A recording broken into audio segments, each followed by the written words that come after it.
Big fish.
Salut tout le monde, je suis bien content. Voilà, je me fais un petit post là donc sur le plan d'eau que je pêche d'habitude.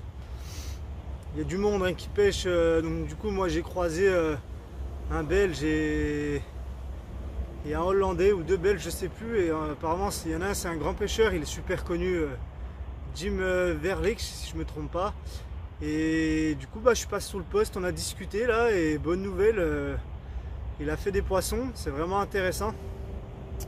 Et du coup voilà, il parle un peu français, donc on se comprend. On discute un petit peu, voilà, et il a pêché ci, ça. Franchement, un gars super accueillant, voilà, vraiment cool. Et lui, il pêche pour une certaine marque de bouillette. Donc je vais vous la citer après. Carplicius, yes, Carplicius. Et au final, j'ai senti ses bouillettes donc sur le post et tout, parce qu'il me dit que voilà, je vois qu'il a des bips sur ses cannes et tout. Les brèmes sont super actives la journée, alors que d'habitude pas pour moi, à la graine. Et il me dit voilà, je pêche pour Carplicius. Voilà, mais il me fait sentir ses bouillettes. Donc moi j'adore les bouillettes épices, etc. Et ces trucs mais épicés, c'est de la bombe de balle. Et le mec vraiment cool, hein. Il me donne 5 kg de bouillettes, je dis je te les achète. Le mec me lâche 5 kg de bouillettes fraîches là. Je les ai. Yes. Franchement, merci Jim, t'assures. Du coup moi je pêche avec. Il m'a dit pêche avec et tout, tu verras. C'est de la bouillette fraîche, donc c'est fabriqué en Belgique. Carplicius, si vous voulez aller voir, je vous mettrai le lien dans la description. Donc parler de ces bouillettes, c'est quand tu renifles, il n'y a même pas besoin d'en parler plus, c'est énorme. Le mec m'a laissé, ouais, il y a bien, voilà, je sais même pas combien il y en a de kilos, c'est fraîche. Il n'y a pas l'étiquette dessus parce que lui, voilà, il pêche avec, il n'a pas besoin de la marque sur le sachet. Mais vous recevrez ça en sachet, donc il y a plusieurs gammes. C'est du sous-vide directement, et si jamais vous n'utilisez pas tout le paquet, ça sera automatiquement à mettre au freeze, comme il dit, au congèle. Voilà. Donc pour moi, j'ai installé les cannes. Donc j'ai une canne qui est posée avec ces appâts là. Les écrevisses sont énormément actives, c'est un truc de fou. Donc pour moi, je peux pêcher qu'à la graine. Là j'ai déjà fait une petite brème, mais j'amorce avec ces bouillettes à Jim. Enfin, voilà, c'est bien cool. Et dans l'histoire, on verra ce que ça donne. Moi je vous retiendrai au courant. Là il est 19h02. Donc je vais manger une petite salade tranquillement, et puis on va voir comment ça se passe. Eux ont déjà fait du poisson, des gars super accueillants. Et franchement, on a grave à apprendre des pêcheurs anglais, belges ou hollandais, parce que sincèrement, eux, ils ont une belle pêche et ils connaissent vraiment le boulot, quoi. Mais c'est pas tous les jours qu'on croise des pêcheurs accueillants comme ça. Super cool. Donc je vous retiens au courant pour ce qu'il en est sur la gravière. Moi, le week-end dernier, j'ai fait du poisson comme vous avez pu le voir, et du coup j'ai changé un peu ma pêche parce que je suis allé plonger. Et j'ai vu des trucs, voilà, j'ai compris pas mal de choses sur lesquelles elles se nourrissaient. Les fonds, les substrats, les endroits où je pêchais, je comprenais pas pourquoi des fois on avait de la vase, machin. Et là, j'ai vraiment plongé une après-midi tranquillement. Il n'y a pas beaucoup de fond, il y a jusqu'à 3 mètres de fond. Et j'ai découvert franchement des marsouinages énormes, des cratères où elles mangent dedans sur les graviers. La tâche de vase que je faisais, où je pêchais, voilà, j'y enfonce carrément mon avant-bras, donc il y a bien 30 cm de vase. Et du coup, ça me fait modifier pour les bas de ligne, hein, puisque un petit bas de ligne, quand le plomb est dans la vase, il tire un peu le bas de ligne sur le fond. Donc je ne sais pas si vraiment ça pêchait bien. J'avais plus de touches sur ce au fond. Et j'avais fait d'autres touches sur vraiment des taches des pierres, des graviers. Franchement, c'était gratté, un truc de fou. Et au final, voilà, j'ai plongé, j'ai découvert beaucoup de choses intéressantes. Comme quoi, si vous pouvez plonger avec un petit masque et un tuba, faites-vous plaisir. Voilà, sinon c'est gavé d'herbier, mais voilà, on apprend des choses.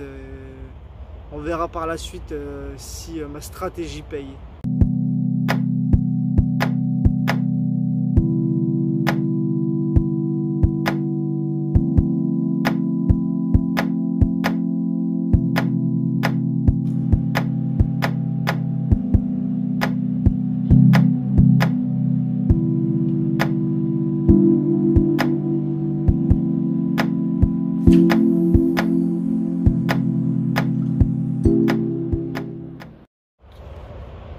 Bon, par la suite, toujours pas de touche. On va voir ce que ça donne, hein. Je pense plutôt dans la nuit, hein, puisque les brèmes sont déjà actives. On va avoir quelques bips, il y a du poisson qui saute sur le poste. Et ouais, je vois vraiment du poisson qui saute. Je pêchais un poste en fait, et au fur et à mesure avec Manu, on n'avait pas compris, on voyait le fond s'éclaircir au fur et à mesure du temps. On voyait une tache qui grossissait, puis on se disait, je sais pas, il va y avoir moins de phytoplancton dans l'eau, donc du coup l'eau s'éclaircit. Et en fait, quand j'ai plongé, je me suis rendu compte que la nuit, elle mangeait à mes pieds, donc à 5-6 mètres de mes cannes. Et j'ai trouvé des énormes cratères. C'est un truc de fou. Je me cassais la tête moi à pêcher. Bon, je dis pas les spots sont super bons, mais je pêche une île. Et en fait, elles sont devant mes pieds. Elles viennent fouiller la nuit. Plus elles grattent, plus elles faisaient un gros banc de gravier en fait. Elles arrachaient les herbes, la vase, tout. Elles retournaient jusqu'au gravier. Parce qu'à mon avis, c'est même sûr, je voyais les écrevisses en bordure, mais les écrevisses descendaient en fait.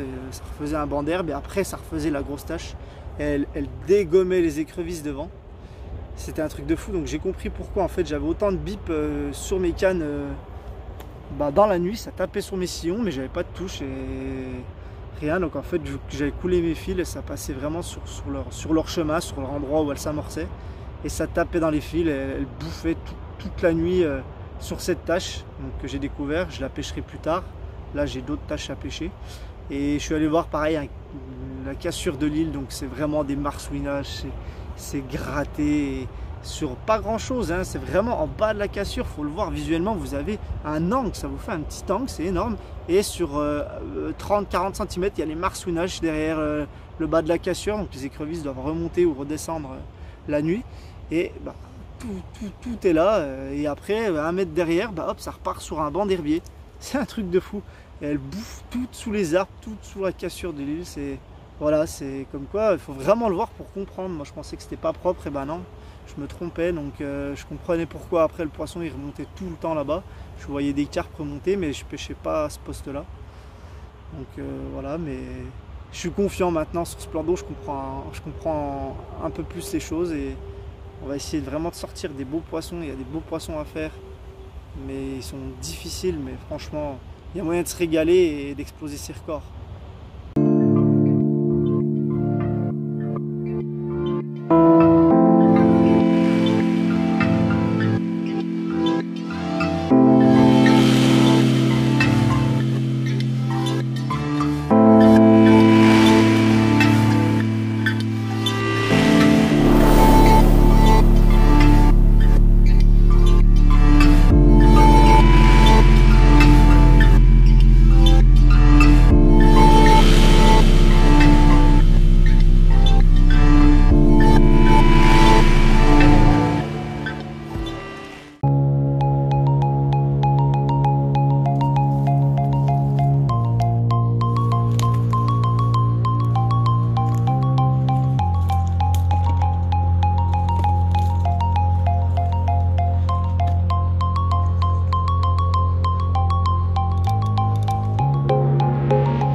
Bonjour, deuxième jour. Donc vendredi, je suis venu m'installer. Ça pêchait, une croisée du beau monde au bord de l'eau. J'avais trouvé les spots sur lesquels je souhaitais pêcher. Pour cette nuit, c'est un départ avant de prendre contact tanké. Et voilà, je fais un petit combat, mais ça casse. Par la suite, dans la minute qui suit, ça casse. Donc... Bon bah, tout est posé.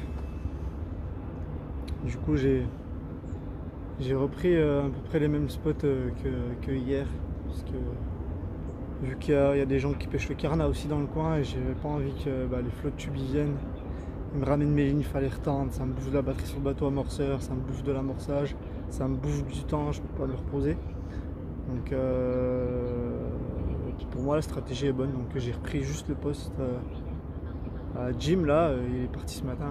Donc moi j'ai remis un petit coup de sondage sous l'arbre. Et du coup c'est nickel. Donc voilà, les 3 cannes sont tendues. Donc ces bouillettes, comme je vous l'ai dit, j'ai fait un départ déjà dessus hier. Bon, malheureusement, mauvais montage de ma part. J'ai merdé, donc j'ai cassé sur le bas de ligne.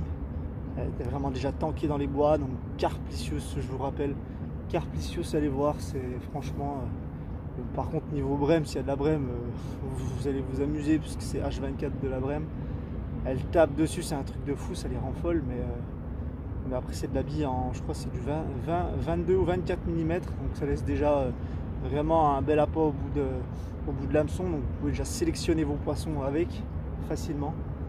Moi je pêche à la graine dessus puisque après j'ai pas spécialement beaucoup de bâches et les écrevisses elles les défoncent comme toutes les bouillettes. Et donc Carplicius, vous avez plusieurs gammes de produits. Lui il pêche bien sûr qu'avec ce modèle là, que avec les épices, donc elles sont rouges, les billes épices.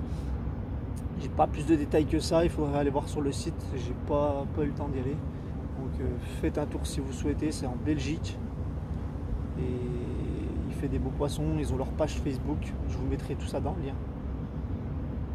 Donc pour ma part, un orage qui se prépare là, il y a un peu de vent qui se lève, un orage qui se prépare, donc j'espère que l'activité des poissons va arriver. J'ai laissé, comme hier, hein, j'avais une canne qui était dans les nénuphars, pas loin, il y a une grosse poche de vase. Et au final, je me suis dit, bon, bah, j'ai ressondé, on va reposer dessus, si vraiment, parce que je sais que moi j'en vends dans les nénuphars, donc si elles veulent sortir et s'alimenter à peine en sortie de nénuphars, ça peut être intéressant. Après, pour la 3e canne, j'ai un spot où c'est un arbre mort. Bon, bah voilà, c'est une grosse tache de gravier, elle bouge toujours dessus. C'est une petite commune qui est dessous, comme vous avez pu voir dans les anciennes vidéos. Mais sympa à faire, et au final, j'ai dû en toucher une hier, et puis voilà, elle m'a vite tanké puisqu'elle savait où aller. Et pour la 3e canne, donc c'est le poste à Jim. Donc j'ai mise dessus, j'ai plongé à l'île, franchement, c'est marsouiné, vous avez des gros coups de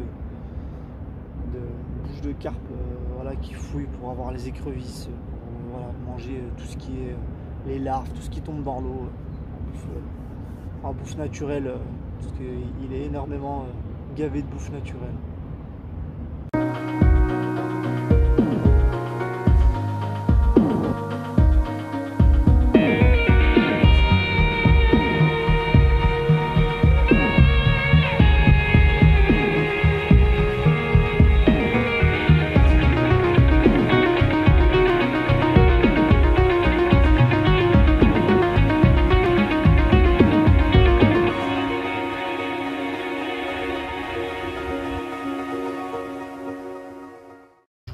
Quelques petits montages pour m'occuper, puisque là pour l'instant pas de touche. J'ai fait une petite brème tout à l'heure, mais rien de spécial.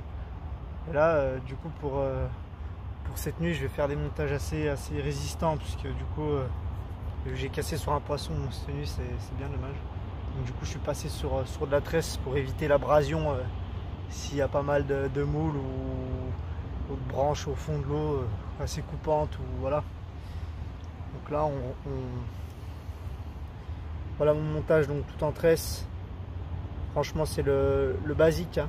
J'ai mis un peu de pâte plombée puisque voilà, je pêche sur du décollé. Tac, tout se décolle. Celui-là c'est ok. Là, je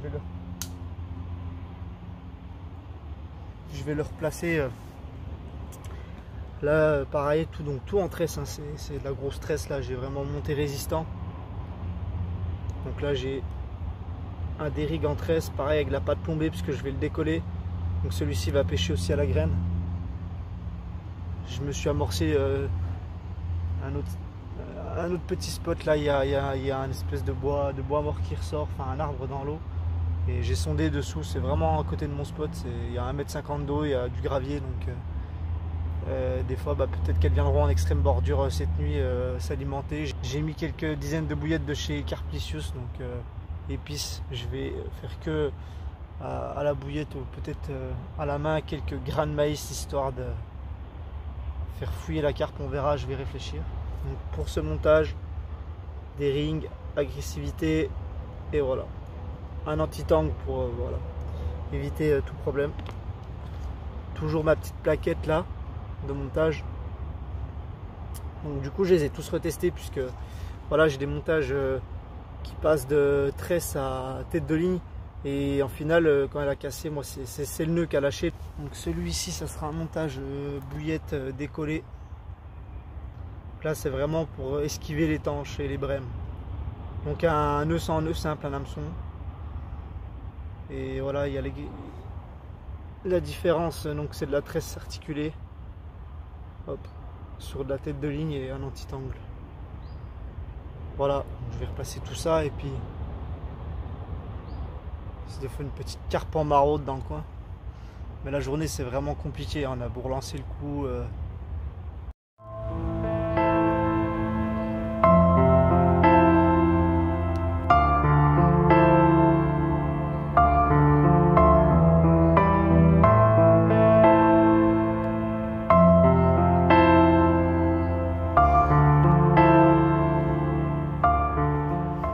Midi et demi à l'heure du casse-dalle.